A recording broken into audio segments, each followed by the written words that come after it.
ప్రజలందరికీ ఈ ఆటో వాణి నమస్కారాలు. అక్కకు, అన్నకు, సార్కు, మేడంకు అందరికీ నమస్కారాలు. ఏ ప్రభుత్వం మా ఆటో వాళ్ళనేమి ఉద్ధరించలేదు. మాకే ప్రభుత్వం ఏ సాయము చేయలేదు. మా కడుపు కొట్టిందే తప్ప ఏ సాయము చేయలేదు. ప్రతి ఒక్కరికి మీకేమి ఆటో వాళ్ళకి 15,000 ఇస్తున్నారు, మీకు పడిందా అని ప్రతి ఒక్క ఎక్కిన ప్యాసింజర్ అలా అడుగుతున్నారు. అయ్యా మాకు ఏ 15,000 రూపాయలు ఇంకా పడలేదు. 15,000 రూపాయలు పడాలంటే సొంతం ఆటో వాళ్ళ పేరు మీద రిజిస్ట్రేషన్ అయ్యి దానికి ఫిట్నెస్ సర్టిఫికెట్, డ్రైవర్ కు లైసెన్సు, ఆటో వాళ్ళ పేరు మీదే ఉండాలా, ఎఫ్సీలు, ఇన్సూరెన్సులు, ఇంకా దానికి బొచ్చేడు బొక్కలున్నాయి. 15,000 లెక్క మన అకౌంట్ లో పడాలంటే, ఆటో వాళ్ళ డ్రైవర్ అకౌంట్ లో పడాలంటే ప్రతి ప్రభుత్వము పేదవాడిని దోచుకోవడం, పేదవాడిని కడుపు కొట్టడమే తప్పితే ఏ ప్రభుత్వాలు ఏమీ చేసింది ఏమీ లేదు. మాకి ఆటో వాళ్ళందరినీ మీకేం 15,000 పడింది, మీకేం 15,000 పడింది అనొద్దండి. మాకేడ ఏ 15,000 లెక్క ఎప్పుడు పడలేదు.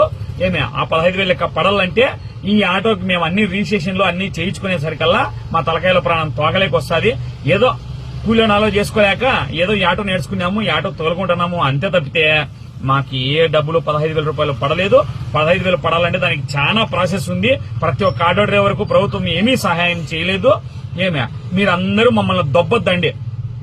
మీకు ఇంకేం 15,000 వేసినారు కదా, మీకు ఇంకేం 15,000 పడుతుంది కదా, మీకు ఇంకేం 15,000 పడుతుంది కదా అని ఆ 15,000 పడాలంటే చాలా బొక్కలు ఉన్నాయి దానికి. ఆ బొక్కలన్నీ మేము బూడ్చుకునే తల్లికల్లా మేము బొక్కలేకపోతాము.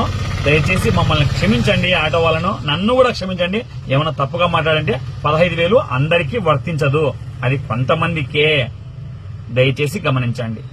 తప్పేమైనా మాట్లాడంటే క్షమించండి.